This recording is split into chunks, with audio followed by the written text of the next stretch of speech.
नमस्कार. मी सौ रसिका राजा केणी, सभापती महिला व बालकल्याण विभाग. मी आजची ही पत्रकार परिषद माझ्या खात्यात चाललेल्या भ्रष्टाचाराच्या थोडासा जो मला वास आलेला आहे त्याच्या संदर्भात ही आयोजित केलेली आहे. पुढील 4 वर्ष बघाल तर प्रशासकीय कालावधीमध्ये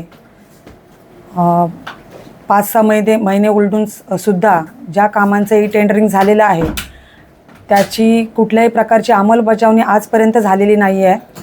त्याचप्रकारे रायगडमधला एकही ठेकेदार नसून सर्व पुण्याचे ठेकेदार इथे आज मला बघायला मिळत आहेत. ह्याच्या प्रशासकीय कालातसुद्धा होते आणि आतासुद्धा तेही त्यांचंच नाव माझ्या खात्याच्या HOD निर्मला कुचिक मॅडम यांच्याद्वारे मला सुचवलं जात आहे. त्याचप्रकारे खाऊ वाटप असू द्या, गणवेश वाटप असू द्या किंवा गरोदर मातांना किट वाटप असू द्या, ह्याच्यामध्ये सुद्धा मोठ्या प्रकारचा भ्रष्टाचार मला इथे दिसून येत आहे. 100% वाटप न होता फक्त 25%चं वाटप होऊन बाकीचं वाटप हे न करता त्याची बिलं खाल्ली जात आहेत. मग त्यांच्या हाताशी जे काही शासकीय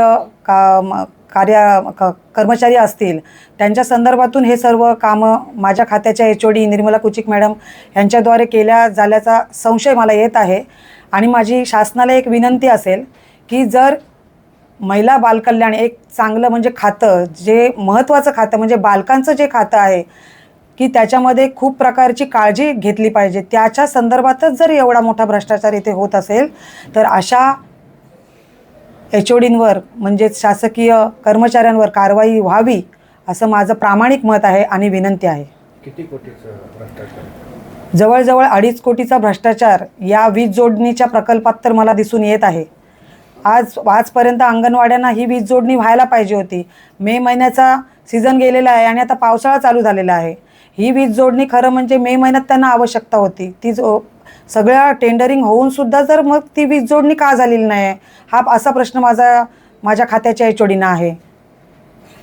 त्याचबरोबर अन्न भेसळ आपण म्हटलं की शाळेत अन्न भेसळीचा प्रश्न तुम्ही बघायला गेलात तर GB मला हा बऱ्याचशा जिल्हा परिषद मेंबरने विचारला होता. त्याचं उत्तर मी दिलं होतं की मी या खात्याचा पदाभार आत्ताच स्वीकारला आहे, त्याच्याबद्दल काय त्याच्यात माहिती घेऊन मी तुम्हाला त्याची माहिती कळवेन.